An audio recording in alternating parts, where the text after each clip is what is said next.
কথা ভাব বহুত আছে কিন্তু ভাষা নাই তেনেকুৱা এটা অৱস্থা কাৰণ অৰূপদা এজন আজন্ম শিক্ষক আমি চাকৰিৰ কাৰণে শিক্ষকতা কৰিছো কাৰণ আমাৰ আগতে কথা হয় জীৱনৰ লক্ষ্য লিখি কাহানিও লিখা নাছিলো মাষ্টৰ হ'ম বহুত কিবা কিবি হ'ম বুলি কৈছিলো কিন্তু একো নাপাই পেলাই মাষ্টৰ হ'ম কথাটো গম পাইছেনে কিন্তু অৰূপদা সেইটো নহয় অৰূপদা এজন শিক্ষাৰ লগত ভাল পোৱা যে শিক্ষাৰ প্ৰতি শিক্ষকটোকে জীৱনৰ ব্ৰত হিচাপে গ্ৰহণ কৰা এজন মানুহ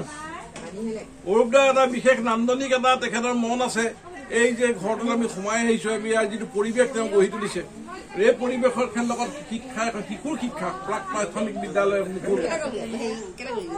এইটো দেখিলে মোৰ মনত এই যিটো পৰিৱেশ এই পৰিৱেশৰ মাজত শিশুৰ শিক্ষা দিয়াৰ কথাটো ক'লে মোৰ শান্তি নিকেতনলৈ মনত পৰে মুকলি গছৰ তলত শিক্ষা দিব লাগে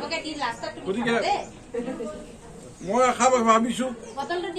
এই শিক্ষাটো এটা নতুন শিক্ষা কৰক আৰু ইয়াৰ ওচৰতে এখন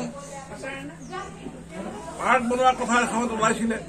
মই ভাবো যে অৰূপদাত এই পাৰ্কখন বনাই দিলে ছাত্ৰ ছাত্ৰীসকলক পাৰ্কৰ তলত খেলা ধূলা কৰিবলৈ যিবিলাক শিকাব পাৰিব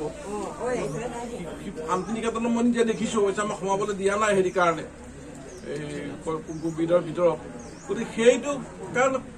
শিক্ষাৰ লগত আমাৰ প্ৰকৃতিৰ লগত আমাৰ সভ্যতা সংস্কৃতি আমি প্ৰকৃতিৰ পৰা আঁতৰি আহিছো এতিয়া শিক্ষাই আমাক যান্ত্ৰিকতা হৈছে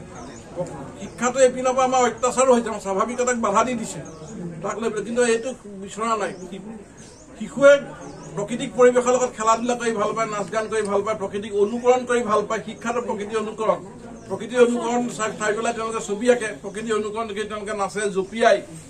গতিকে এইটো চাইল্ডহুড যিটো মানে ইনষ্টিংক্ট এই ইনষ্টিংক্টটো ছাপ্ৰেছ নকৰি সেইটো ডেভেলপ কৰিবলৈ শিক্ষালৈ নিব লাগে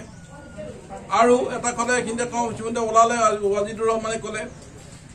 যে আমাৰ যিটো মাতৃভাষা মাধ্যমৰ যেতিয়া সংকট আহিছে সংকটটো বিহাৰী দেশৱালী বঙালীয়ে কৰা নাই কৈছে আমাৰ অসমীয়া মানুহে কেলে আমাৰ ল'ৰা ছোৱালীবোৰ অসমীয়া মাধ্যমৰ স্কুলত নহয় ভাল ভাল পৰিয়ালবিলাকে অসমীয়া মাধ্যমৰ ল'ৰা ছোৱালী শিক্ষা দিয়া হৈছে অসমীয়া মাধ্যমৰ বিদ্যালয়বিলাকৰ প্ৰতি চৰকাৰী মাধ্যমৰ প্ৰতি চূড়ান্ত অৱহেলা প্ৰাথমিক শিক্ষা সম্পূৰ্ণ অৱহেলা চৰকাৰৰ শেহতীয়া আচলতে পঢ়া শুনা নোহোৱাটোৱে বিচাৰে যেন লাগে আৰু আমাৰ হাইস্কুলত মই দেখিছো ৭০ পৰা ৮০% ল'ৰা ছোৱালীয়ে অসমীয়া লিখিব আৰু পঢ়িব নাজানে যিটোৰ কাৰণে আমাৰ তেওঁলোকে মেট্ৰিকত বেয়া কৰে চৰকাৰে মেট্ৰিকত বেয়া কৰিলে হাইস্কুলৰ শিক্ষকক মাতি আনি গালি খপনি দাবী ধমকি দিয়ে কিন্তু যদি অসমীয়া পঢ়িব আৰু লিখিব নাজানে গতিকে সেইকাৰণে হৈছে কি আমি ল'ৰা ছোৱালীক প্ৰাথমিক জ্ঞান লেখা পঢ়া জ্ঞানটো দিব লাগিব আৰু আটাইতকৈ ডাঙৰ কথা কিতাপ পঢ়িবলৈ আগ্ৰহী কৰিব লাগে এজন আজি নাম আপোনালোকে গম পাইছে এজন ডাঙৰ বিজ্ঞানী ৰুবুল মাউত তেওঁ লিখিছে তেওঁ কেমেষ্ট্ৰি শিক্ষা নাছিলে তেওঁ নিজে পঢ়িছিল কিতাপখন শিক্ষক ছাত্ৰসকলে যদি নিজে সৰ্বপ্ৰথম চেল্ফ ৰিডিং নিজে যদি কিতাপখন পঢ়াৰ অভ্যাসটো গঢ়ি তোলে সেইটোৱে বহুত কামত কৰে গতিকে আজি এনেকুৱা অনুষ্ঠানৰ জৰিয়তে এইটো এটা আমাৰ কাৰণে এটা আদৰ্শ হওক এটা আৰ্হি হওক মডেল হওক এনেকুৱা ধৰণৰ অনুষ্ঠানবিলাকে আমাৰ নতুন প্ৰজন্মক এটা সুস্থ শৈক্ষিক পৰিৱেশ এটা প্ৰকৃতিক চেতনা সাংস্কৃতিক চেতনা উদ্বুদ্ধ কৰে আৰু ইংৰাজী মাধ্যমৰ লগে লগে অসমীয়া মাধ্যমত আমাৰ যিবিলাক লোক সাহিত্য লোককলা লোকগীত এইবিলাকৰ প্ৰতি আকৃষ্ট কৰে এই প্ৰচেষ্টাৰ প্ৰতি শুভেচ্ছা জনাই মই মোৰ বক্তব্য সামৰণি